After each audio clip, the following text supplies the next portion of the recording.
Monde entier, shalom. Le monde est dans la fièvre des préparatifs de la fête de Noël, n'est-ce pas? Mais laissez-moi m'exclamer, s'il vous plaît, prenez du temps, suivez ce message jusqu'à la fin. Peut-être ça sauvera ta famille. Et après quoi, partage-les. Ça sauvera une âme.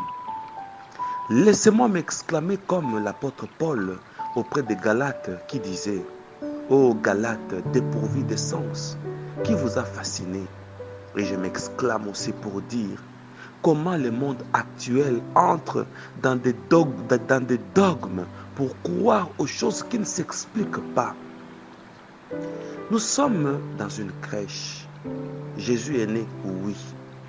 Mais si Jésus est né, pourquoi les maisons qui produisent des boissons alcoolisées ont doublé leur stock? Pourquoi ont-ils triplé leur stock à l'occasion de la naissance de Jésus? Pourquoi les bars ont doublé leur stock à l'occasion toujours de la naissance de Jésus? Pourquoi les jours de la Noël, les copains et les copines se rencontrent, ils se donnent des rendez-vous? Les hôtels sont pleins à l'occasion toujours de la naissance de Jésus. Pourquoi n'arrivons-nous pas à faire les analyses logiques et prophétiques?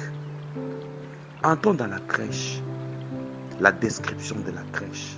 Il y a Jésus, Marie, Joseph, les trois mages, le berger qui paissait, qui ont été interpellés par l'ange et ils sont venus à la crèche, n'est-ce pas? Et là, dans la crèche, il y a les animaux et nous parlerons plus tard de ces animaux. Il y a de la paille et c'est fini. D'où vient le Père Noël dans cette description?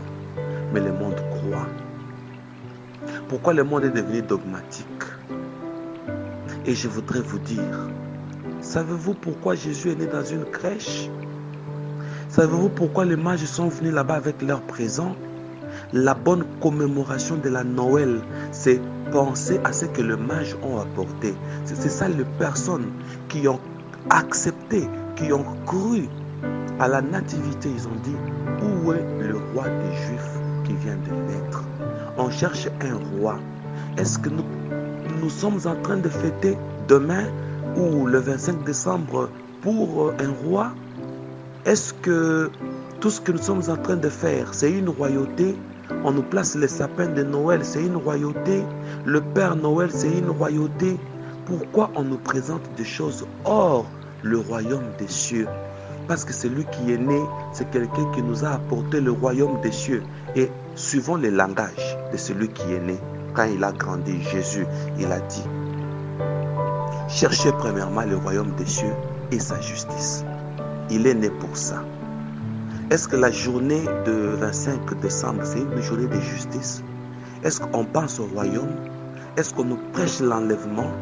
Parce que celui qui est né, c'est un roi. On lui donne l'encens, symbole de la sacrificature. Est-ce que la nativité ici nous rappelle tous que nous devons servir Dieu? On lui donne l'or, ce qui symbolise la divinité.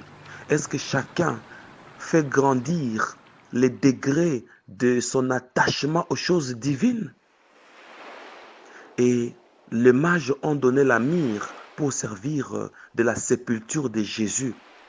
Ça, c'est la crèche. C'est ça. S'il fallait remplacer les choses par leur valeur, la myrrhe, c'est pour embaumer les morts. Et Paul nous dit, nous devons mourir en Christ et ressusciter en Christ. Et on nous a parlé de la nouvelle naissance.